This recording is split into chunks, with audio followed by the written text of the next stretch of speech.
Hi everyone, welcome back. I'm Michael Sandler, your host on Inspire Nation. If you want to be happier, or feel more positivity in your life, and no matter how much you try, you just can't get that stick, well then do we have the show for you.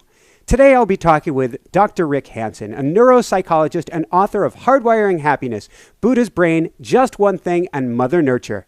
Today we'll be talking about hardwiring happiness, or creating the grooves in the record that help us get positive, stay positive, or return to a positive state of being almost no matter what. We'll talk about why to do it, how to do it, and how it can literally transform our life. Plus, we'll talk about tapioca pudding, weeding dandelions, neural Darwinism, green brain, red brain, a joyful amygdala, and what paper tigers have to do with anything. So, welcome to the show, Rick. Are you ready to shine? Michael, I am ready to shine. I've been ready ever since we started talking, some minutes ago. Your energy is being transmitted to me and radiantly. Well, thank you. And a mighty big woohoo for having you on the show. That's great. So before we dive into things, how did you stumble on this idea of hardwiring happiness while you're in college? Oh, okay, great. Like the origin story. Yes, the origin. In a nutshell, I was a shy, nerdy, dorky kid. Mm-hmm. I skipped a grade and I have a very late birthday, so I was super young going through school. Yep. And my parents, while being loving and decent, were each in their own way very bad at empathy. And my younger sister and brother would agree with me. And so no horrible things happened to me as a kid, but I grew up with a very thin soup of the normal social supplies, we call them in psychology, that everybody needs, even introverted, self-reliant people like myself. Mm-hmm. And by the time I got into college, it felt like there was a big hole in my heart. The result of the absence of lots of good things that we all need: mirroring, attunement, empathy, inclusion, prizing, feeling liked, feeling wanted, mm-hmm. and also the fair amount of presence of bad things, wounds, not just deficits or lacks, wounds related to being, rejected, cast out, invisible, disappeared, and so forth. So no horrible trauma, but the usual results of a kind of C-, D+ childhood. Yep. And what happened then in college, when I was just 16, I began to notice that if I did three things, it made all the difference in the world. First, see good facts. In other words, start recognizing when people actually included me. Most of it I hadn't even recognized before, but I went looking for good facts. The girl smiles at me. How great is that? Two girls smile at me. Oh my God. Somebody throws me the football on my intramural team, and then I catch it and he praises me. Oh, how good is that? A group of guys say, "Hey, Hanson, let's go get some pizza." How good is that? See the good facts. And second, feel something. Don't just rationally recognize it. I was kind of numb from the neck down when I landed in college, but feel it. Let yourself have a proportionate response to this beneficial fact. And then third, especially, take in the good. When you're feeling it, don't just let it wash through your brain, in a few seconds, momentarily pleasant, but with no lasting value. Instead, savor it, stay with it, open to it, receive it, let it land. Let the good sink into you and stick to your ribs 5, 10, 20, 30 seconds in a row. So I began doing that. Lots of little moments, but drop by drop, brick by brick, I began filling that huge hole in my heart. And then many years later, several decades later actually, I began to understand from a neuropsychological standpoint why that was so effective and why it's so important to do that, to actually take in the good, and how ultimately we can use those methods, not just for everyday well-being and effectiveness, but for spiritual practice and really fundamentally helping the world come to a much softer landing. It's beautiful. So if I back up for just a minute, how did you actually go? I'm thinking back to my own life, and a few years ago, I guess it's 5, 6 years ago now. My wife and I got this beautiful double book deal from Random House. We had 10 publishers vying for us. It was like, woohoo! But there was no woohoo. We got the deal, and immediately I was like, okay, we got to get busy. Yeah. There was no savoring the moment. And that has its, not a karma, but we'll call it, we discussed it beforehand, learning. It was a definite learning for me. And it had some difficult results because I didn't take in the positive. Yeah. So it seems like our wiring is it's almost a what did you do for me today? How did you slow down the wiring enough to say, those girls are smiling at me. not only am I going to just take it in, but I'm going to kind of marinate in it. We're going to bask in this for a minute. Yeah.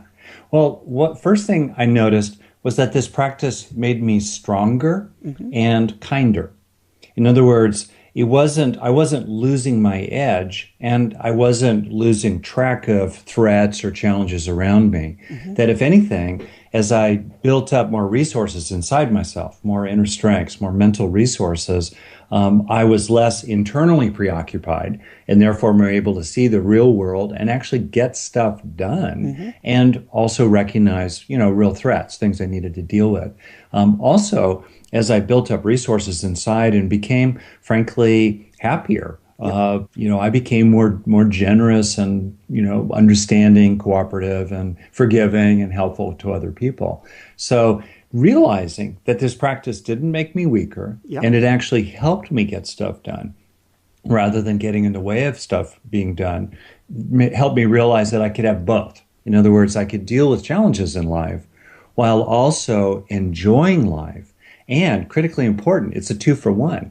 Have it, enjoy it. As we enjoy the authentic, usually small, but real moments in life of gratitude or accomplishment or grit or a sense of our own capability or registering how to be one step more skillful with our partner or other people or in a sales situation or in a workplace situation, or how to be one step more wired in to our own peak performance zone, athletically or any other creatively or any other thing we're trying to do, even spiritually, that by doing that, a person actually is able to take everyday experiences that are real and use them as the basis, the fuel for building these critically important psychological muscles, as it were, inside ourselves. You had me thinking a minute ago as you were describing this, calling it the juice. It's the juice that gets us going, that keeps us focused, that gives us energy.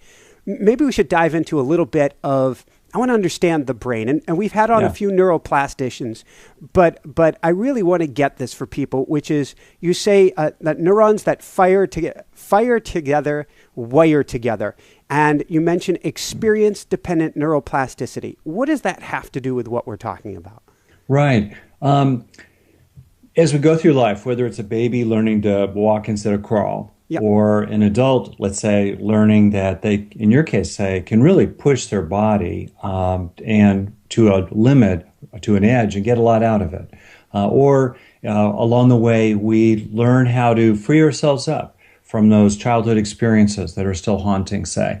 Or we we develop a greater sense of confidence and self-worth. So we're more willing to swing for the fences and put our proposal out, to 10 publishers. All that involves some kind of fundamental change in the body. Otherwise, we're looking for magical explanations for the processes of learning, especially broadly defined learning, emotional learning, motivational learning, attitudinal learning, social learning, the gradual change of the inner atmosphere of the mind to become happier and more contented and more loving and more at peace. That's learning. Well, how does learning proceed? In the nervous system, which it's designed to learn, it's designed to be changed by the information flowing through it, including that fraction of all the information flowing through the nervous system that is conscious experience. I think squirrels are having experiences. I know my cat is having experiences. You're having experiences. Our listeners are having experiences. My cat's in the other room who as bizarrely as it seems, I gave my wife a kiss before coming in here for the interview. And my cat looked up to me and goes, meow, where's mine? Exactly. Okay, great. So our experiences, whether it's the experiences of a human or a cat, or maybe the zombie worms, maybe worms are zombies, I don't know, but they're having information moving through their nervous system. That flow of activity that is the basis for mental activity, the flow of neural activity that correlates with, co-arises with mental activity, leaves lasting traces behind. Thus the saying from the work of the Canadian psychologist Donald Hebb back in the 1940s. Neurons that fire together, wire together. And there are many other ways actually as well that our experiences, what we rest our attention upon, and then what we do with what our mind is resting upon. Because the mind gradually takes its shape from what it routinely rests upon. which is a cautionary tale because most of us are resting our mind routinely on regrets and worries and resentments and self-criticism rather than on gratitude, a sense of accomplishment, sense of inner strength, care and concern for others, and so on. Why does it seem like we are biased toward that negative? Yeah. Well, let me say one last little tiny thing. Sure. The degree of change in the brain is remarkable. Mm-hmm. I mean, you get neurons wiring together, you get existing connections getting stronger, you get changes in gene expression, epigenetics based on the unpacking or packing of DNA in the nuclei of little neurons, lasting changes. Blood starts flowing more to parts of the brain that are busier. Literally, it is like building a muscle. And in proportion to the change, the physical changes in the hardware, mm-hmm. You become more able to do various things. Bounce back faster, as you said, from adversity, sustain more confidence over time, and actually over time, make your brain ever more sensitive to the good so you learn even faster from it, and you steepen your learning curve as you go through life. I'll finish on this point. If you think about it, I think there are three kinds of learning curves, in life. If like time goes this way, and what you care about is on the y-axis. Whatever it is, happiness. You want to improve happiness over your lifespan, or you want to have more and more satisfaction and skillfulness and fulfillment in your intimate relationships over time. Or maybe you want to get better and better and better at writing books or doing your career. Whatever it is, you want to get better at it. Okay, time goes this way. So just for people who are only listening, so we've got time on the horizontal and we've got getting better on the vertical. Yeah, some kind of performance improvement, whatever you care about. Could be awakening, could be spiritual development, could be anything you care about. All right. One learning curve, the first kind, is totally flat. Mm-hmm. No improvement over time. That's a bummer. That's a bummer. The person goes to bed no wiser than when she woke up in the morning, mm-hmm. or he, or transcending gender categories. That's the first type of learning curve. Yep. The second type of learning curve is a linear rise, like a mm-hmm. straight line rising. Okay, this person is developing, improving over time. Yep. That's good. That's better than the alternative. There is some delta. There is some interest rate, some rate of return on their investment, as it were, their savings accounts as they go through life. Yep. All right? Got it. Then there's the third curve. This is the wonderful curve.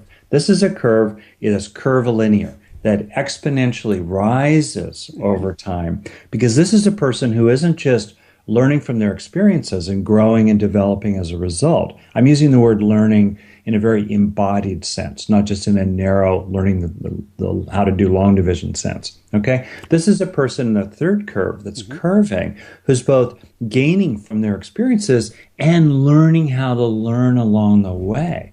They're getting better mm-hmm. at getting better all along the way. And that's the magic curve. And that's the one that really interests me, applied to anything a person cares about. And that makes perfect sense if we talk about the idea of hardwiring, of seeking out. We had on Sean Aiko recently mm-hmm. on Happiness Advantage, I believe it is. And if we're really focusing on happiness, we start to wire for happiness. If we start to wire for happiness, we start to find happiness around us more. If we find happiness around it, and on, and that's the curvilinear that you're talking about. The curvilinear is learning how to learn, is getting good at mm-hmm. turning momentary states, because that's what's happening. If you just bring it down to your experience. Right now, we're hearing, seeing, tasting, touching, smelling, thinking, remembering, feeling, wanting, and all the rest of that, okay? In any moment, there is a mental neural pattern of states. Yep. Learning involves acquiring beneficial traits mm-hmm. from our states. Makes sense. Half the requirement, the necessary condition for growth, is to have some kind of beneficial experience. A moment of feeling strong, an insight into other people, a feeling of gratitude, a sense of pleasure in the body, a calming and relaxing in the body, feeling loved. Your cat crawls in your lap. Your cat looks up at you and goes, "Oh, kiss me too." Whatever it is, you have that momentary state. Mm-hmm. That's a necessary condition for positive change, but it's not sufficient. To sufficiently lead to positive change, you have to turn that state into some kind of lasting change of neural structure or function. Otherwise, there's no learning. It's radically consequential at this point. And so for me, the key point is to learn how to do installation. We're already pretty good at activating beneficial states. That's not hard to do. As Sean points out, there are lots of interventions, formal and informal, that can activate happiness, or very broadly defined in people. But very few people put attention on how do we increase installation? How do we turn our momentarily beneficial thoughts, emotions, body sensations, desires, behaviors, and so forth? How do we turn those into some kind of lasting change for the better? And that's the installation phase of learning, where we're actually encoding that information streaming through the nervous system as some kind of lasting change of neural structure and function. That's what really, I think, is the key, because if we get better at that installation phase of learning, then as we move through our days like a vacuum cleaner, we're able to really suck the good into us, so that at the end of the day, we're actually wiser than when we started, and we get better and better and better at this process. Okay, you've led the witness. You've teased us long enough. How do we start to install this or plug this in? Sure. And to go back to a question you asked me earlier, Michael, this point, it's a general point, the how of learning. Anybody who's in the change business, helping others, writing books to help others, teaching, being a therapist, being a coach, being a parent, being an educator, being a human resources trainer, or just for yourself, learning how to help your experiences sink in for lasting value is incredibly useful in general, but it's especially useful because we have a brain that's biased to overlearn from the bad and underlearn from the good, even though, as we've just talked about, learning from our good experiences, in other words, helping there to be a steeper conversion rate from state to trait so that the results actually sink into us. So we become changed for the better, not just have a nice moment, that even though that process is the primary way to grow the mental resources that we all care about. We have a brain that's like Velcro for the bad, but Teflon for the good. That's because our ancestors needed to both get carrots, the good, and avoid the sticks, the bad, right? But the difference is, if you don't get a carrot today, if you don't get food today, you don't get a mating opportunity today, you'll probably have a shot at it tomorrow. But if you fail to avoid that stick today, that predator, that natural hazard, that lethal aggression inside your band or between bands as a mammal or a primate or a hominid or a human over the long 600 million year run of the evolution of the nervous system, sharp of tooth and red of claw, right? If you're not able to avoid that stick, no more carrots forever. Sticks differ. They have more urgency and impact. So today we routinely scan for bad news, over-focus upon it, overreact to it, rapidly learn from it. We learn, you remember like 10 things happen in your relationship. One's negative, 9 are positive. What's the one you think about when you're falling asleep? And then we sensitize the brain to the negative. We actually make it more like Velcro for the bad over time. And this negativity bias, which is so well established, made a lot of sense back in the Serengeti. It might make sense today on a battlefield or growing up in a battlefield, your home, your neighborhood, whatever. But for most people, this negativity bias, tilts towards survival, but it tilts us against quality of life and learning from our beneficial experiences. So if we tilt toward beneficial experiences, to activate them, to have them in the first place, but then especially tilt toward them, to internalize them, to install them as a lasting change of neural structure or function, we're just leveling the playing field. I like the word install that you use, because I like to think that everything around us is something we're installing in our psyche. And so that's right. If you turn on the news, and I think of NE at the beginning, negative news, when you turn that on, you're installing negativity. If you come home and somebody cut you off, then you start talking about it, you're continuing to install that negativity. That's exactly right. We have a brain that's constantly changing, constantly being shaped by the information flowing through it and what we do with it, the experiences moving through us. In the world out there, a lot of people are trying to drill certain messaging or certain content. They're trying to program us in various ways. They're trying to implant, in a sense. Don't take that too literally. We're not. But it does sell. But it does sell products. Oh, it does, and it also sells political campaigns. Fear tends to trump hope, because safety comes first for people. So for me, this is the essence of self-reliance. It may sound airy-fairy, but for me, it's hardcore. It's about how do you grow strengths inside That's what's under your control, right? You can't do anything about your genes. You have little control over most of your environment, right? But what you do have tremendous influence over is the degree to which you help yourself learn from or grow from or develop or heal from your experiences in life. I would say that's actually really hardcore, because we talk about grit. We talk about being able to get through tough stuff. Yeah. If you've got that 5-to-1 negativity going on in there, you ain't getting anywhere. It's really tough. It really is tough. So I want to make a key point, though. Yeah.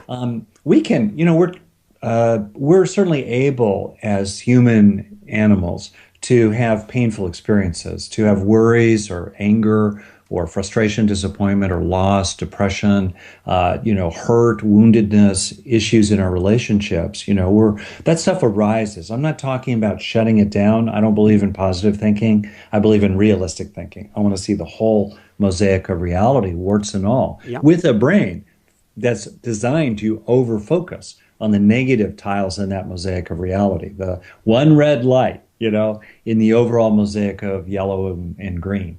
You just check in with it. You go, okay, that's a wart. All right, I've checked in with it. Right. To hold it in mindful awareness. If you can step back from it and witness it, observe it, explore it, investigate it, disidentify from it, then it's not going to be reinforcing the program, the negative programming. So I'm not speaking against, opening to your experience and being with it. I'm just saying that's not enough. And if we're identified with the experience, if we're glued to the tube, rather than 20 rows back watching the screen, we're definitely reinforcing those worries, those resentments, the anger, this low sense of worth, negative motivations. We're reinforcing our bad habits. And that's not good for us. So you want to talk practically? That was a question. I guess before we go there, something I mentioned in the beginning might as well be a good place to go for it. Fits right in with this: paper tiger paranoia. Oh, yeah. Well, if you think about it, in the wild, our ancestors can make two kinds of mistakes, right? One mistake is they think there's a tiger in the bushes, or the equivalent, metaphorically speaking, a threat. Something's about to get them, but actually the coast is clear, no worries. The second mistake is to think everything's fine, feeling groovy, but there really is a tiger in the bushes about to get you. All right. What's the cost of the first mistake? Needless anxiety. What's the cost of the second mistake? No more mistakes forever. So we're designed to make this first mistake 100,000 times over to avoid making the second mistake even once. That's why most people, in most ways, overestimate threats. Continually overestimate threats and underestimate opportunities and resources for managing threats and fulfilling opportunities. Thus, paper tiger paranoia. It's so easy to feel like it's threat level orange around you. And then we have people at any scale in relationships and families and organizations, in nations or on the world stage.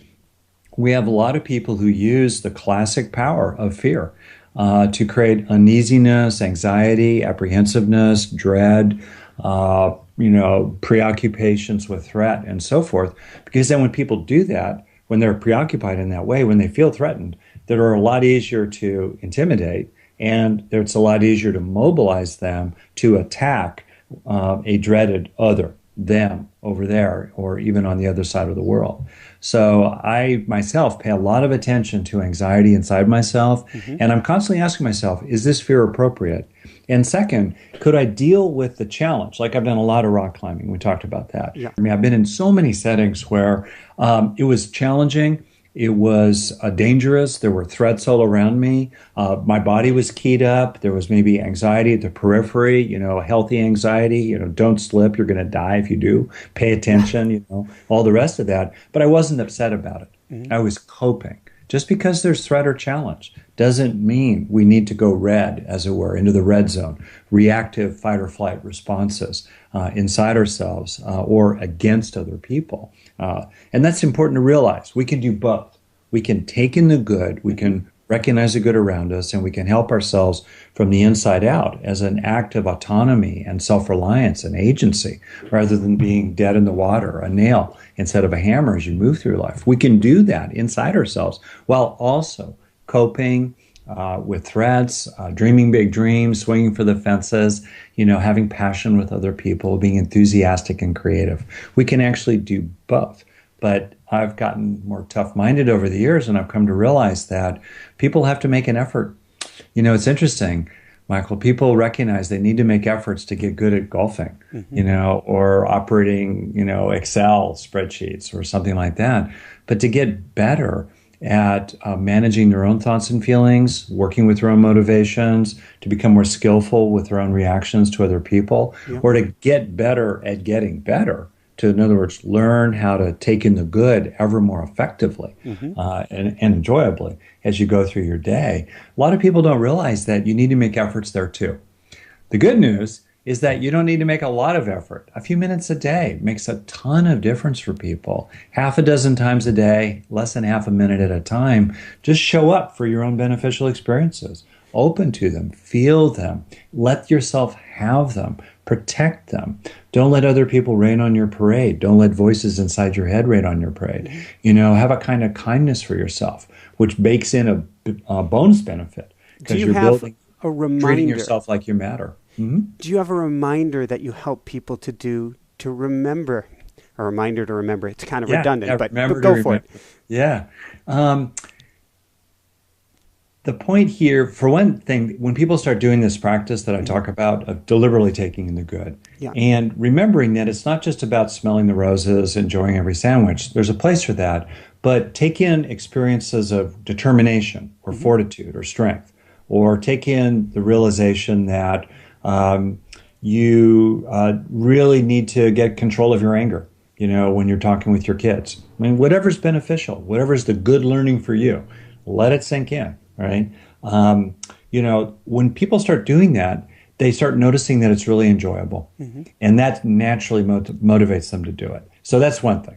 Second, people can put little stickies around themselves, like remember to remember, or breathe, or tick moments in the day like meals, or at the end of a workout, or whether we're doing yoga or Pilates or what have you, or at the end of meditating or painting or walking the dog. Just take a few extra heartbeats, a few extra breaths to be with it, to let it reverberate, to keep those neurons firing together so they really wire their benefits into yourself. There are a lot of technical details about all this that are useful for people. Just kind of like I could say to you, hey, ride a bike. It's pretty simple. 2 wheels, just try not to fall. Yeah, there are a lot. That's kind of it in a nutshell, right? You know what I mean? Keep pedaling, use your brakes when you need to. Yeah. Pretty simple, but there's a lot of detail about getting really good at, let's say, riding a bike, especially in the mountains off trail.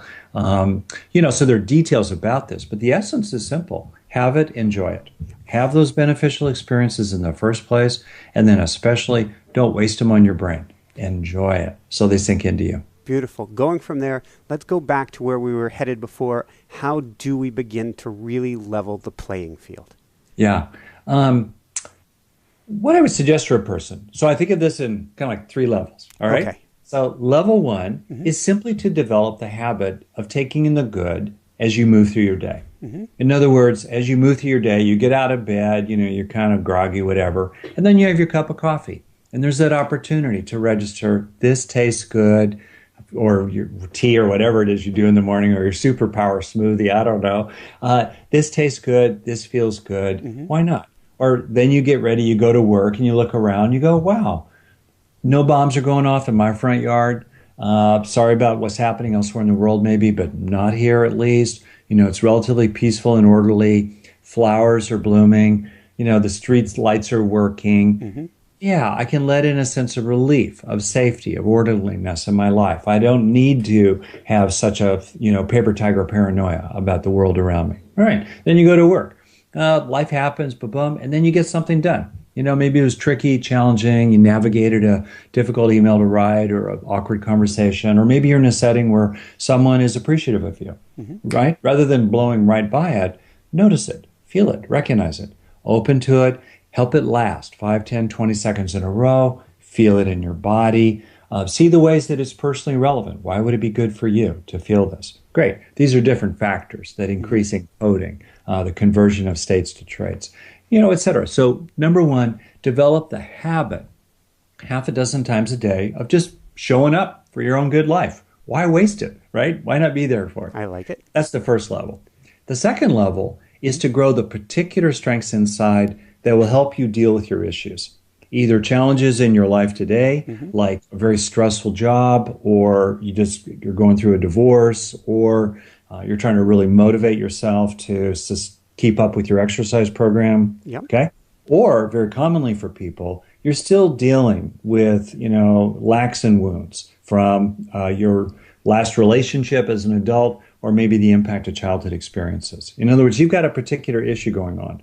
And therefore, it's helpful to look for what are those experiences, I call them antidote experiences or vitamin C's, that are targeted at your particular need. My particular need growing up wasn't related very much to safety, that category of needs, or to our needs for satisfaction. I was not traumatized as a kid, and we had enough food on the table and so forth. But in terms of our third great need for connection, broadly defined, of one kind or another that's healthy, that was really where my issues were. So landing in adulthood and, doing practices now for a lot of decades, the main target for me has really been around taking in experiences, taking in supplies, as it were, and filling myself up with them that had to do with my wounds and my deficits having to do with relationships. So the second level is to look for those experiences and look for those opportunities to grow resources inside yourself that address particular issues. That's extremely powerful. And in my book, Hardwiring Happiness, and in other places, I have lists of sort of psychological resources and key experiences that target particular issues. It's sort of like, if you have a flat tire, you need a tire. Filling your tank with gas is nice, but it doesn't address the key issue. Right? Then the third level, the deepest level, which I think is really quite profound, is to address the ways in which, if we feel like our core needs are not being met, in other words, if in our kind of core there's a sense of deficit or disturbance, that tends to trigger the craving, very broadly defined, that the Buddha pointed out 2,500 years ago in a very psychological way. The craving, the drivenness, the fearfulness, the fightingness, the clingingness, what have you, all aspects of craving, mostly quite subtle. I'm not talking about shooting up. I'm Even talking the busyness. Yeah, busyness, drivenness, like that thing that came over you right after you had that big win with your new, book contract. I can relate to that experience. Boom, you were on to the next thing. Rather than staying centered, doing the next thing you needed to do while feeling this enormous win and really, really letting it reverberate inside you. What happens over time as we repeatedly internalize the sense, the experience of our core needs met, which I and others categorize loosely as safety, satisfaction, connection, related loosely to the reptile, mammal, and primate layers of the three-stage evolution of the brain. As we repeatedly internalize those experiences as we go through our day and track a falling away of craving, we're tracking the falling away of a sense of deficit inside, a not enoughness inside, a hollowness or emptiness inside that we need to fill. And we also track the falling away of any sense of disturbance, agitation, uneasiness, and instead replace it with a growing sense of stability, balance, walking evenly, as it were, over the uneven ground of life. We're still engaged with life, but we have a sense of fullness and stability and well-being in our core, even as we deal with challenges of various kinds. When we repeatedly do that again and again and again, I say 10,000 times, 10 seconds at a time, as we do that, more and more the underlying neuropsychological, biological basis for craving in the Buddha's second noble truth is gradually undone. There's less and less basis for it. You realize in this moment, there's no reason for fear. In this moment, there's no basis really for anger. Actual basis. In this moment, there's no need for frustration or disappointment. There's so much fullness already. I'm going to keep going toward my important goals, trying not to get attached to the results. But I can do it on the basis of feeling already full, already at ease, already contented, already fulfilled in this life. And the same with our relationships. We can deal with conflicts with others. We can chase that girl, chase that dream, chase that guy. We can do those things while feeling already fundamentally cared about, already of worth inside ourselves and already stably centered in the knowing of our own good heart. And that third deepest level, I think, is fantastic. And it has also huge implications for the world altogether. Because if we get a tipping point of human brains, my loose number is 1 billion. If we get 1 billion brains, centered in the green zone of the responsive mode of the brain, its core setting, its resting state, our true home base. If we can get a critical mass of people rested in the green zone of their own brains, most minutes of most days, I think that will help change the course of human history and guide our planet to a softer landing than the one that it's currently heading toward. So I love that. And I think we'll make that shift. I think we are becoming more, I think it's happening at a grassroots level. I call it closet woo-woo-ness. It's happening all around us because I don't believe the change comes from, certainly having a good elected leader is a great thing, but the change, our leaders are all representative of us. So the more we dive in and work on the wiring, what you're describing, the more our choices change. Yeah. It is really true that if a critical mass of people are not easily manipulated by fear, because they feel deeply internalized sense of calm strength in terms of our need for safety. They might be a little worried. They're recognizing threats, but we're not going to be manipulated by the drum beats of various kinds and playing on our tendency toward paper tiger paranoia. Also, if we have people who have an underlying sense of fullness already, enoughness already, contentment already, they're a lot harder to manipulate with consumerism and wastage and some of the many forces of greed that are driving things like dumping literally 200 million tons a day of carbon into the air. 100 million tons a day stay up there. Also, as people, I think, have more and more of a core sense, with this critical mass, 1 billion brains, of capacity to expand the circle of us, to have compassion for the other, for them, to see the good in them, even if you disagree with them or have got to stop them from flying airplanes into your buildings. But I love that, seeing the good in others. And also see the ways that them and we and us are all in it together. Then our vulnerability to us versus them tribalisms, which made sense back in the Serengeti, but are leading us to catastrophe today, is again a lot harder to manipulate. Beautiful. That's it. That's my spiel. I love it. As we used to say in the 70s and 60s, the personal is the political and the political is the personal. I'm all for changing the world outside, bringing water to places that don't have it, bringing democracy to places that don't have it, educating girls and so forth, et cetera, et cetera, et cetera. Do those things. But there are a lot of scared, angry, frustrated, discontented, jealous, envious, and aggressive people in Beverly Hills. It's not just about changing the external conditions. We have to change the heart as well. And I'm really interested in helping people repeatedly take in the sense of fullness and balance so that they're a lot harder to manipulate in the ways I've described.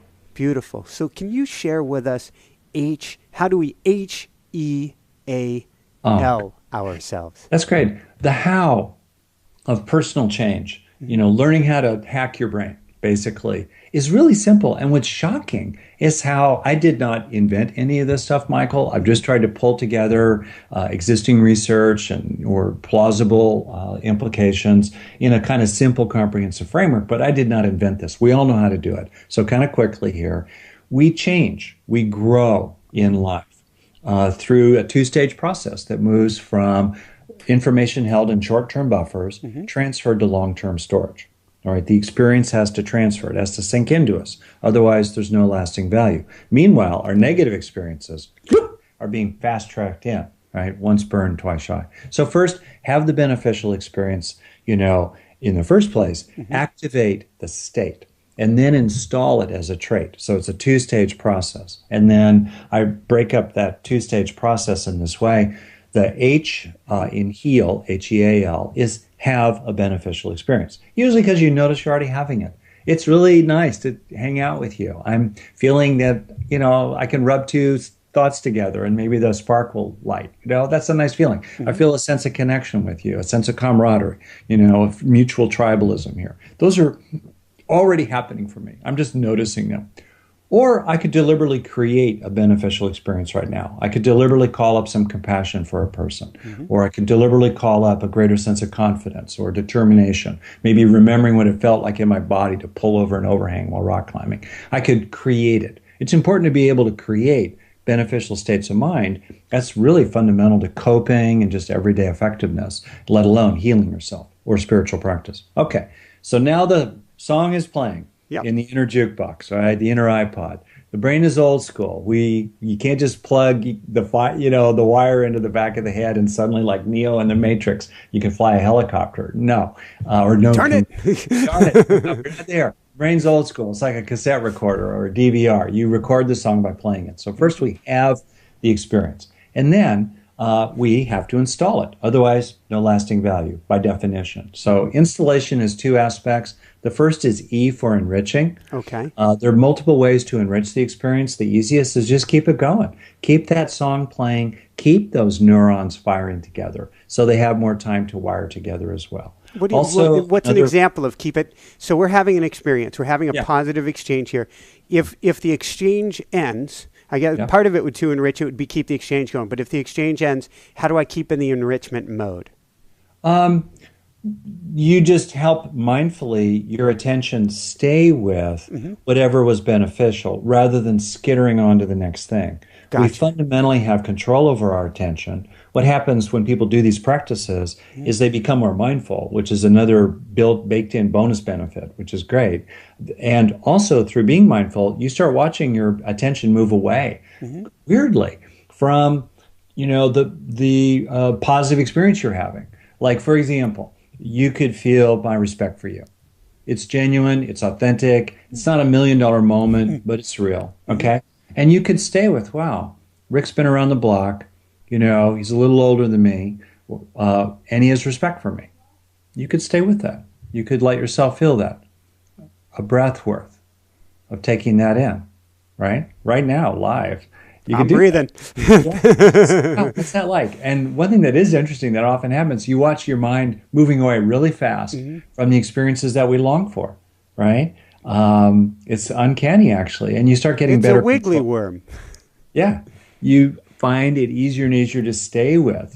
For me, it's a few breaths. And more the better, but minimally a few breaths. There's probably a threshold below a few seconds, no transfer unless it's extremely intensely positive, no lasting learning. At least a few seconds, ideally longer, half a dozen, 2 seconds in a row. You just stay with it.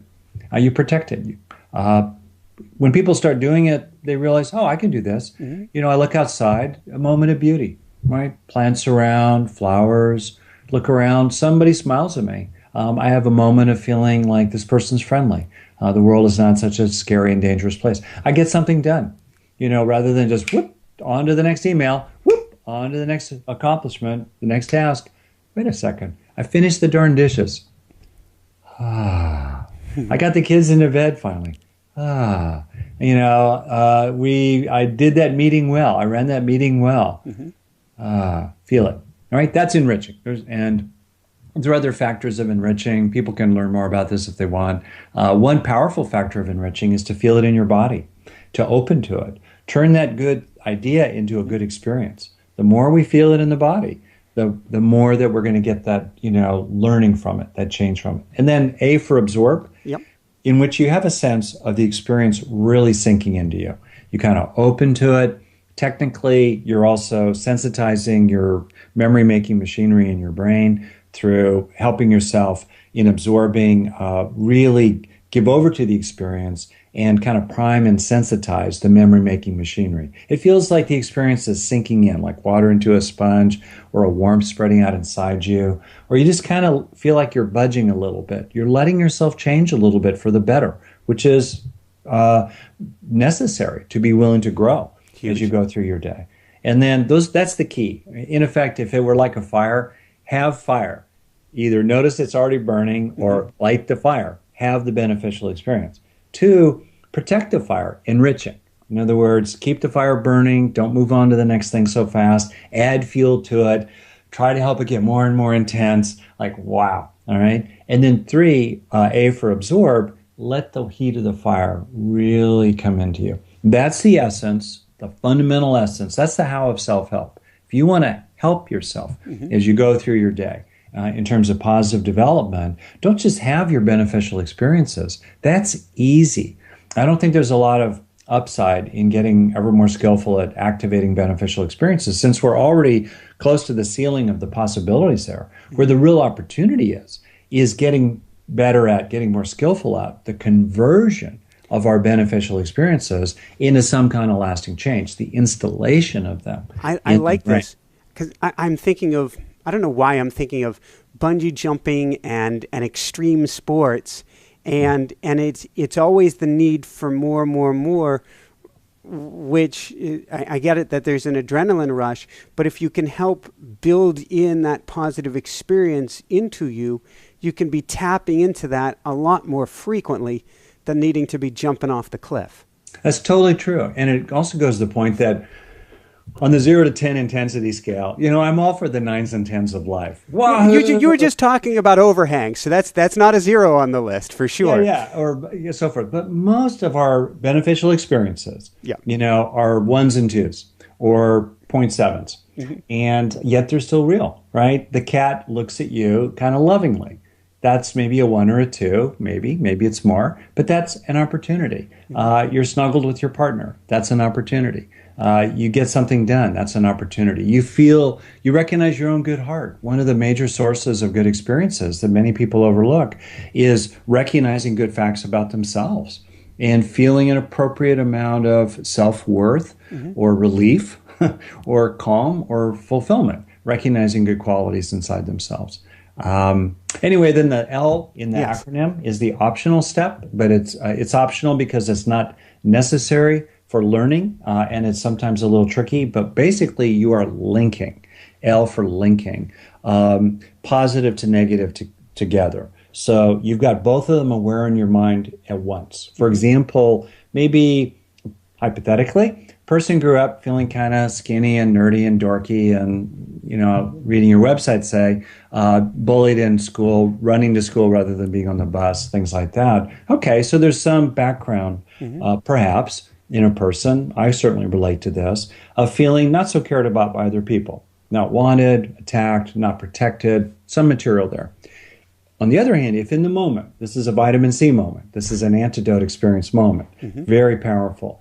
In the moment, you're having an alternative antidote experience to that old issue, that lack or wound, right? Often both together, such as feeling cared about today or respected today. So if I stop you for a brief sec, let's say it's me, just hypothetically speaking, that we read on the list that I may need to run to school as a kid, because if not, I was going to get, pummeled into sand if I went on the bus. So if I think back on that, that's a negative experience. How do I then link to it? What's that look like? So maybe you completely overcame that negative experience, not an issue. Most people still have issues of one kind or another. I've been practicing a long time. Stuff still comes up for me, residues of previous life experiences. Because we have a brain that's designed to learn, period, especially from negative experiences, especially from negative experiences in childhood. That's the design feat of the brain. People say, why am I not over it? But you're designed to not get over crap that happens to you when you're a kid. We're really designed to overlearn from those experiences. So let's say that a person knows that this is still an issue. Maybe it makes them nervous around male authority figures, and they feel inhibited. They feel shy. They're afraid to speak up in a meeting. There's a kind of sleepiness that goes over them. They just feel smaller, or maybe they act strong and assertive, but inside it still feels awkward. It's not happy for them. They don't feel good there. Or maybe it's a person who feels very nervous in groups. They're cool one-to-one because then they feel safer. They're not going to be attacked. But they were ganged up on or rejected or cast out in group settings. So they notice that group settings are hard for them, and that becomes an issue in their work or their life or something like that. Okay, so the person has some self-awareness of this issue. Then basically 2 ways to do it. One is you start with a positive experience. That's the main way it happens. You know your antidote. You know that it's really beneficial for me, let's say, to have experiences of being included in groups where people like me and treat me well. And or it's really important for me to have experiences where I sense I have allies, people who are sticking up for me or would stick up for me, who are on my side. We're together here. Great. I know those are high value, high intensity experiences for me. Those are the vitamins I really need. I have scurvy. I need vitamin C. Where can I find vitamin C? So you've had that vitamin C experience in the flow of ordinary life, or maybe you do little things to increase the odds of having that beneficial experience. You take action out in the world. Maybe you join a group of, people that you know rationally are going to be supportive, in part to give you lots of opportunities to have experiences that will heal that old issue.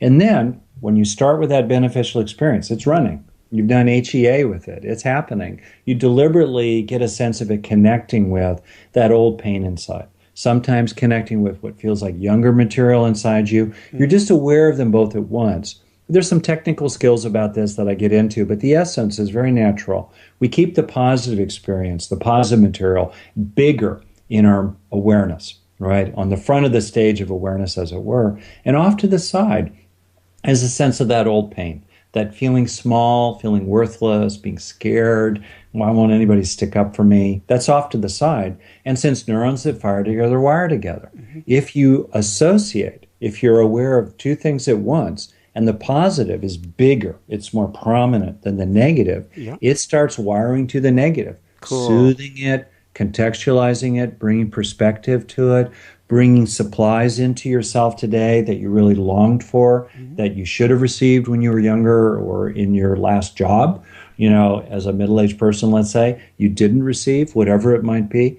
And, 10, 20, 30 seconds go by, you're doing this. Nobody needs to know you're doing it. You could be super cool on the outside, but internally, you're taking this little moment for the positive to touch and soothe and ease and eventually replace the negative. It's like using flowers to crowd out weeds and eventually replace them in the garden of your mind. That's the primary way you do it. The other way in is you start with the negative. You be with it for a bit. You kind of stabilize around it. Then look for a positive alternative, and then be aware of both of them at the same time.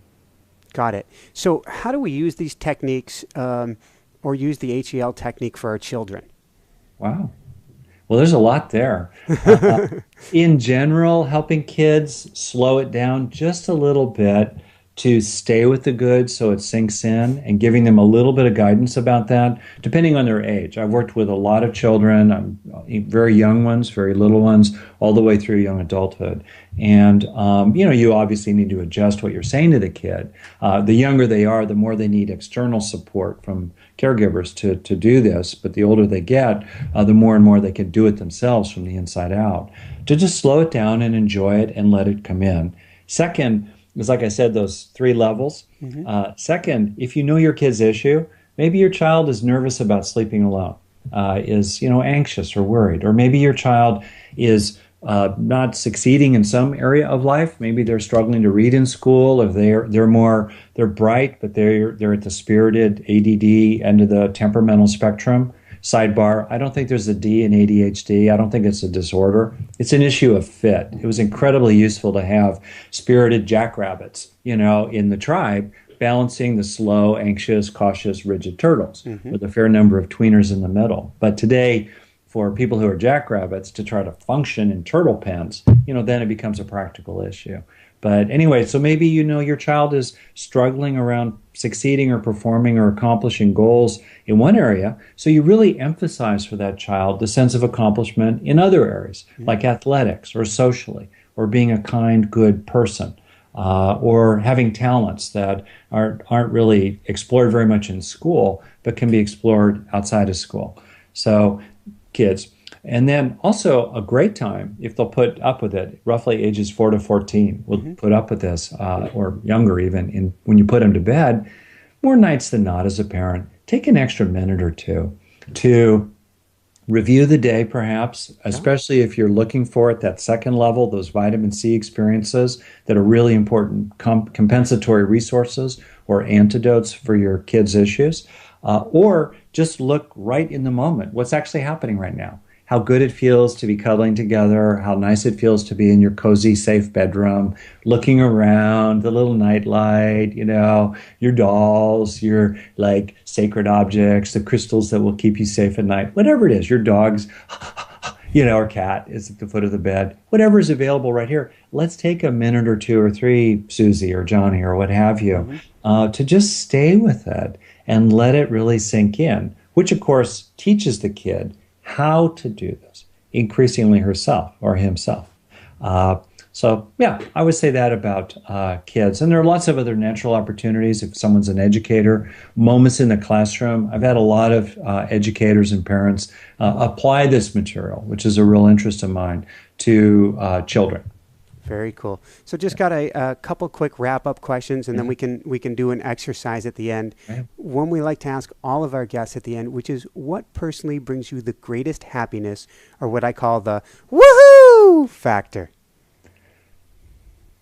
Well, I think there are different kinds of happiness, and there's this distinction between hedonia and eudaimonia. So one thing that gives me for example, one thing I love doing is being in wilderness by myself. I love going off trail. I love not scaring myself to death, being in that sweet spot where you have flow, where there's enough challenge to keep you interested, but not so much that you're freaking out. I love doing that. That really is fulfilling for me.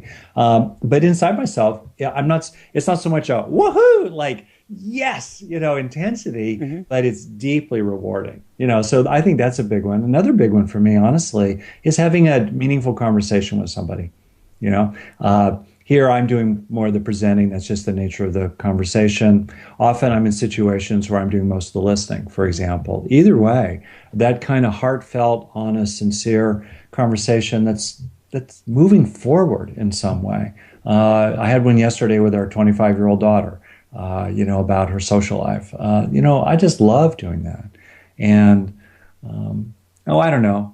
Maybe one last thing that really, really gives me the big wahoo is to feel like what I'm doing is having benefit for a wide circle of people. That I'm casting my, bread upon the waters, my messages in a bottle. They're going out in the world. And, a few times every day, at least, I get some kind of email from somebody, or I get some kind of communication from around the world that basically says, hey, this was helpful to me. I mean, just feeling that, actually reduces ego. It reduces arrogance and conceit. And it's kind of humbling and beautiful to feel like you're being used for the sake of the greater good. So that one definitely, woohoo, it's a good one for me. Fantastic. So where can people go to find out more, to find your books? And you talked about an online self-help program, Foundations of Well-Being. Where can they find that? Well, thanks for asking, Michael. So the go-to place would be my website, rickhanson.net, or you can just Google my name. It'll come up pretty quickly, rickhanson.net. And there, it's chock full of freely offered resources, talks, videos, writings, slide sets from workshops I've given, kind of a greatest hits list of cool scientific papers, if that's of interest for a person in the public domain, interviews with other people, lots of great material there. And in addition to that, I'm at that website, people can learn about this online program I do called the Foundations of Well-Being, which is a comprehensive collection of tons of resources, talks I've given, guided practices, interviews with top people like Tara Brach, Barbara Fredrickson on positive emotions, Sue Carter on oxytocin, the love hormone, lots and lots of other people, Dan Siegel, positive neuroplasticity, and so on. There. Anyway, you can check it out, and I'm happy for people to buy the program. It's not expensive considering what you get from it. But also, we want people to do it who don't have financial means. We've given out pushing 1,000 scholarships already.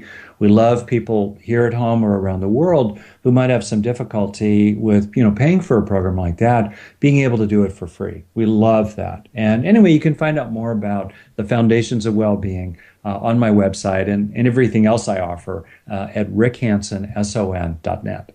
And if you're driving down the road and you didn't catch all of that, just go to inspirenationshow.com and we'll have the links to get you right over to Rick's site. So before we do the exercise, any last words of wisdom you want to share with people? Wow, that's great. You know, the one thing I would just try to share is you can do it. In other words, you're having a day, right? Hopefully, you're having your day. You can move through your day with a deliberate attentiveness to the good facts around you and inside you, and then helping that recognition of good facts actually move your needle a little bit, at least feel something as a result. You know, to shift your perspective, your point of view, feel something in your body, let your emotions change a little bit, shift your desires, your values, your intentions, your dreams. Let yourself feel it a little bit, second. And then third, stay with it. Enjoy it for a few breaths, a little bit longer than you normally would, to feel like it's really coming into yourself, giving yourself over to it, really receiving the benefit of the moment. You can do that. No one can stop you from doing that. The more your life sucks, frankly, the more you need to do that, because this is the pathway for growing psychological resources, mental resources, inner strengths of various kinds inside ourselves, including the inner strengths of positive emotions and happiness altogether. You really can do this. Nobody is stopping you from doing it. On the other hand, if you don't do it, your learning curve through life is going to be pretty flat. And being a therapist and a teacher for a long, long time now has, I think, made me a kinder, more compassionate person, but it's also made me tougher-minded. People have to do the work. But if you do the work, less than 5 minutes a day, half a dozen times a day, less than half a minute at a time. If you do the work, which is enjoyable work, I guarantee it, I promise you, you will feel the changes from the inside out, probably that very first day, certainly within a few days, definitely within a few weeks. And knowing that you're not dead in the water, no matter what has happened to you in the past or how tough your life is, knowing that is transformational. And that would be my final offering to people, to know that and know that you can do it and that you need to do it. No one else can do it for you. Woohoo! Well, thank you so much. So did you have something that we had talked offline beforehand, an exercise that you could share with people? Oh, in other words, do a little practice right here? Yeah. That's what you were saying. Yeah, I'd be very happy to do that. Let's call it 5 minutes or less, right? Okay, perfect. It won't be terribly long for people. I just glanced at the clock there. And even though I'm going to do this in a sort of guided, structured way, including some moments of silence, most of the time, to stress the point, that we take in the good is on the fly. 10 seconds here, 20 seconds there, in the flow of our everyday life. That said, there's a lot of power, whether we're doing it for our children as we put them to bed for a minute or two or three, or whether a person does it themselves in their meditation or prayer or whatever practices they do. You can actually do it more formally and take a little more time with it, including what I'm about to do right now. Okay, so think of this as a little bit of a guided meditation. Here we go. Coming into a sense of being here and now, in your body, eyes open or closed. Keep your eyes open if you're driving. Staying present. And drawing on, if it's helpful for you, it is for most people, drawing on the feeling of breathing to help you stay in the present. Aware continuously of the sensation of an inhalation and then an exhalation, not trying to control the breath, just receiving it, letting it come to you naturally. Staying with the body. And seeing what it's like as an experiment, an exploration, to be rather than do. To see what it's like to sustain a sense of hanging out in the present continuously for the next minute or so.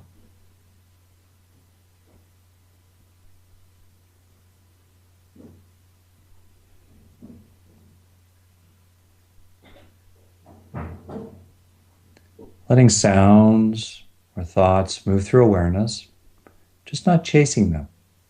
Not fighting anything, not chasing anything. Just abiding. breathing, relaxing, present.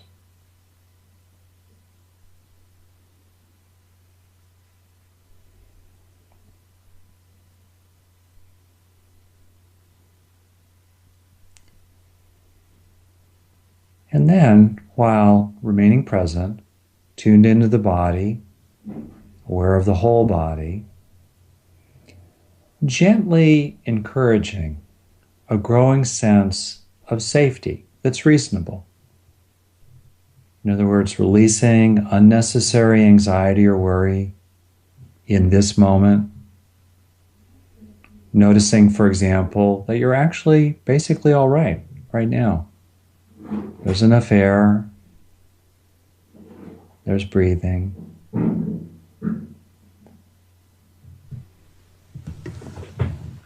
I'm going to close my door. No problem.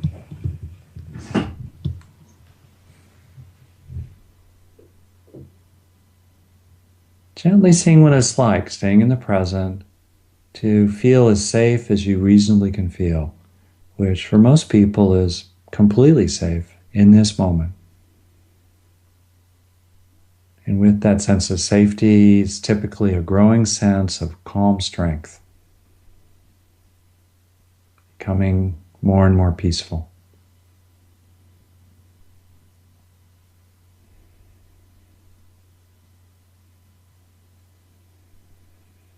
You can be aware of the world around you while feeling calm strength, while feeling a sense of being safe in this moment.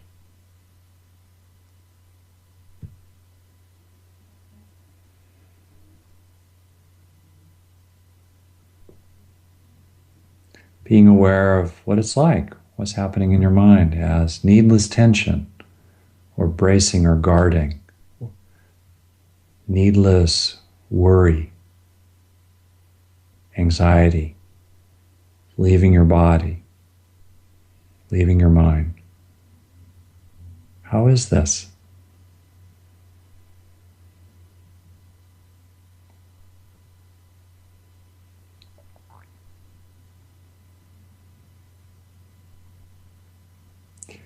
And then a second of 3 explorations here, letting whatever sense of safety and calm strength is present, moving to the back of awareness, focusing now on our second great need for satisfaction, for enjoyment, for accomplishment, for attaining goals. Without chasing anything or holding on to anything, opening to a growing sense of gratitude and gladness and fullness for what you already have.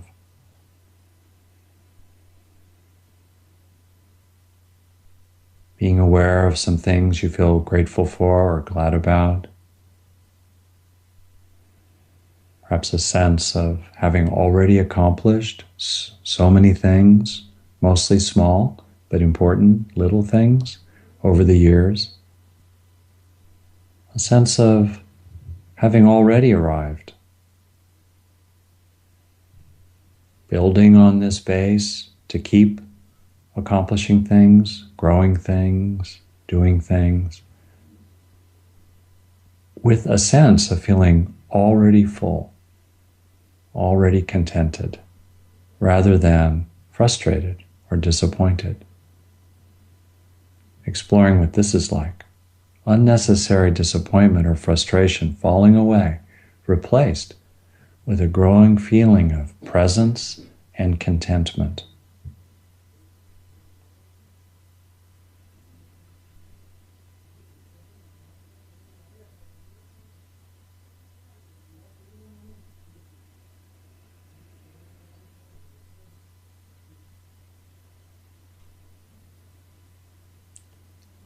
And then the third exploration, the last one, letting a sense of contentment or pleasure, well-being, happiness move to the back of awareness, and focusing now on our third great need for connection. Gently encouraging or inviting into the mind a growing sense of warm-heartedness. You know, what it's like to feel cared about by others, what it's like to feel caring yourself. Other things could be present, like sounds or sights, and still in your core, this ongoing nice sense of lovingness, received and given. Thinking of people who care about you, or cats or dogs, bringing to mind beings you care about yourself, resting in a sense of love, broadly defined, flowing in and flowing out as you remain present.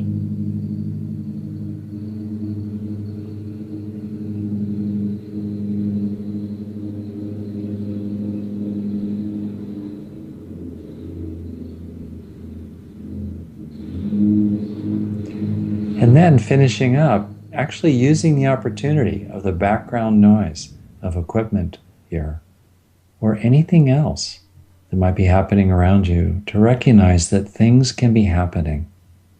Perhaps things even that are a little unpleasant in one way or another, while remaining centered, you remaining centered, present in this moment, with a fundamental sense of peace and contentment and love in the core of your being.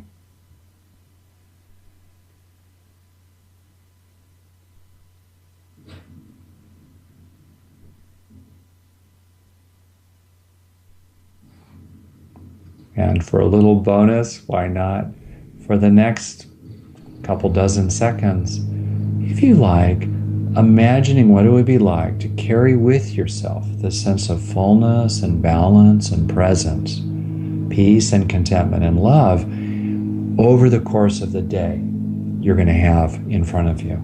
Imagining yourself in a felt way, being this way in your core as you go through the rest of your day.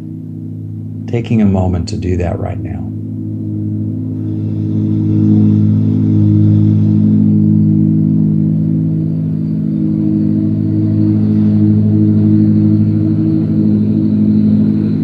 Okay. Keep on going and use those natural opportunities around you, like the sound of power equipment nearby. Thank you so much. This has been beautiful. For everyone out there, this is Michael Sandler saying, be well, have fun, hardwire happiness, and never has a mower sounded so good. And shine bright. Woohoo! Woohoo, Michael! Hi everyone, Rick. Thanks so much for watching. If you enjoyed it, be sure to like below. Also leave your comments, have some real fun with it. Subscribe to our channel where you're going to get more great videos, more interviews coming up. And check out our website, inspirenationshow.com. That's where you'll find tips, blogs, information, videos you won't find anywhere else, and useful and helpful resources to really help you kickstart your life and to shine bright. Thanks so much again. Thank you for your support. Like, comment, subscribe. See the website. Thanks so much and have fun. Of course, shine bright. Woohoo! Realize that I could have both. In other words, I could deal with challenges in life while also enjoying life. And critically important, it's a 2-for-1. Have it, enjoy it. As we enjoy the authentic, usually small, but real moments in life of gratitude or accomplishment or grit or a sense of our own capability, or registering how to be one step more skillful with our partner or other people, or in a sales situation or in a workplace situation, or how to be one step more wired in to our own peak performance zone, athletically or any other creatively or any other thing we're trying to do, even spiritually. You know, that by doing that, a person actually is able to take everyday experiences that are real and use them as the basis, the fuel for building these critically important psychological muscles, as it were, inside ourselves. You had me thinking a minute ago as you were describing this, calling it the juice. It's the juice that gets us going, that keeps us focused, that gives us energy. maybe we should dive into a little bit of, I want to understand the brain. And we've had on a few neuroplasticians, but I really want to get this for people, which is, you say that neurons that fire together, wire together. And you mentioned experience-dependent neuroplasticity. What does that have to do with what we're talking about?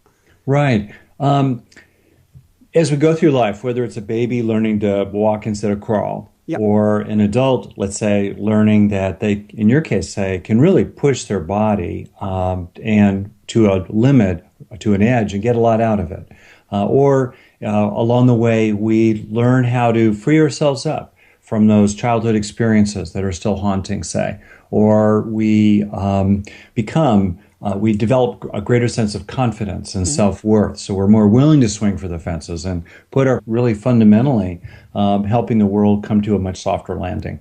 It's beautiful. So if I back up for just a minute, how did you actually go? I'm thinking back to my own life, and a few years ago, I guess it's 5-6 years ago now, my wife and I got this beautiful double book deal from Random House. We had 10 publishers vying for us. It was like, woohoo! But there was no woohoo. We got the deal, and immediately I was like, okay, we got to get busy. Yeah. There was no savoring the moment. And that has its, not a karma, but we'll call it, we discussed it beforehand, learning. It was a definite learning for me. And it had some difficult results because I didn't take in the positive. Yeah. So it seems like our wiring is it's almost a, what did you do for me today? How did you slow down the wiring enough to say, those girls are smiling at me. Not only am I going to just take it in, but I'm going to kind of marinate in it. We're going to bask in this for a minute. Yeah. Well, first thing I noticed was that this practice made me stronger and kinder. In other words, I wasn't losing my edge, and I wasn't losing track of threats or challenges around me. That if anything, as I built up more resources inside myself, more inner strengths, more mental resources, I was less internally preoccupied, and therefore more able to see the real world and actually get stuff done, and also recognize, real threats, things I needed to deal with. Also, as I built up resources inside and became, frankly, happier, I became more generous and, understanding, cooperative, and forgiving and helpful to other people. So realizing that this practice didn't make me weaker, and it actually helped me get stuff done rather than getting in the way of stuff being done, helped me mirroring, attunement, empathy, inclusion, prizing, feeling liked, feeling wanted, and also the fair amount of presence of bad things, wounds, not just deficits or lacks, wounds related to being, rejected, cast out, invisible, disappeared, and so forth. So no horrible trauma, but the usual results of a kind of C-, D+ childhood. And what happened then in college, when I was just 16, I began to notice that if I did 3 things, it made all the difference in the world. First, see good facts. In other words, start recognizing when people actually included me. Most of it I hadn't even recognized before. But I went looking for good facts. The girl smiles at me. How great is that? 2 girls smile at me. Oh, my God. Somebody throws me the football on my intramural team, and I catch it, and he praises me. Oh, how good is that? A group of guys say, hey, handsome, let's go get some pizza. How good is that? See the good facts. And second, feel something. Don't just rationally recognize it. I was kind of numb from the neck down when I landed in college, but feel it. Let yourself have a proportionate response to this beneficial fact. And then third, especially, take in the good. When you're feeling it, don't just let it wash through your brain, in a few seconds, momentarily pleasant, but with no lasting value. Instead, savor it, stay with it, open to it, receive it, let it land. Let the good sink into you and stick to your ribs 5, 10, 20, 30 seconds in a row. So I began doing that. Lots of little moments, but drop by drop, brick by brick, I began filling that huge hole in my heart. And then, many years later, several decades later actually, I began to understand from a neuropsychological standpoint why that was so effective and why it's so important to do that, to actually take in the good, and how ultimately we can use those methods, not just for everyday well-being and effectiveness, but for spiritual practice. And Hi everyone, welcome back. I'm Michael Sandler, your host on Inspire Nation. If you want to be happier, or feel more positivity in your life, and no matter how much you try, you just can't get that stick, well then do we have the show for you. Today I'll be talking with Dr. Rick Hanson, a neuropsychologist and author of Hardwiring Happiness, Buddha's Brain, Just One Thing, and Mother Nurture. Today we'll be talking about hardwiring happiness, or creating the grooves in the record that help us get positive, stay positive, or return to a positive state of being almost no matter what. We'll talk about why to do it, how to do it, and how it can literally transform our life. Plus, we'll talk about tapioca pudding, weeding dandelions, neural Darwinism, green brain, red brain, a joyful amygdala, and what paper tigers have to do with anything.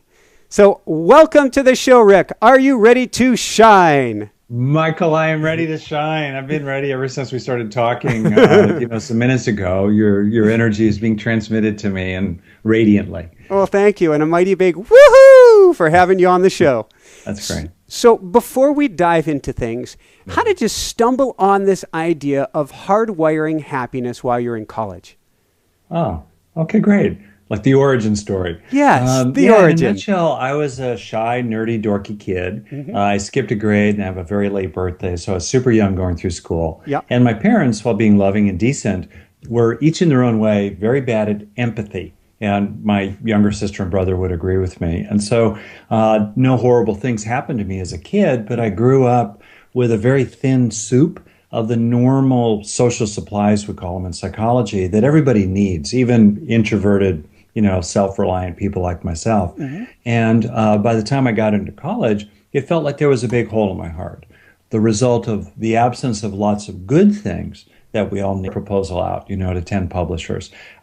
All that involves some kind of fundamental change in the body. Otherwise, we're looking for magical explanations for the processes of learning, especially broadly defined learning, emotional learning, mm-hmm. motivational learning, attitudinal learning, social learning, the gradual change of the inner atmosphere of the mind to become happier and more contented and more loving and more at peace. That's learning. Well, how does learning proceed? In the nervous system, which it's designed to learn, it's designed to be changed by the information flowing through it, including that fraction of all the information flowing through the nervous system that is conscious experience. Mm-hmm. I think squirrels are having experiences. I know my cat is having experiences. You're having experiences. Our listeners are having experiences. My cat's in the other room who as bizarrely as it seems, I gave my wife a kiss before coming in here for the interview, and my cat looked up to me and goes, meow, where's mine? Exactly. Okay, great. So our experiences, whether it's the experiences of a human or a cat, or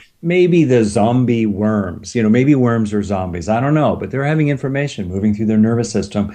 That flow of activity that is the basis for mental activity, the flow of neural activity that correlates with, co-arises with mental activity, leaves lasting traces behind. Thus the saying from the work of the Canadian psychologist Donald Hebb back in the 1940s.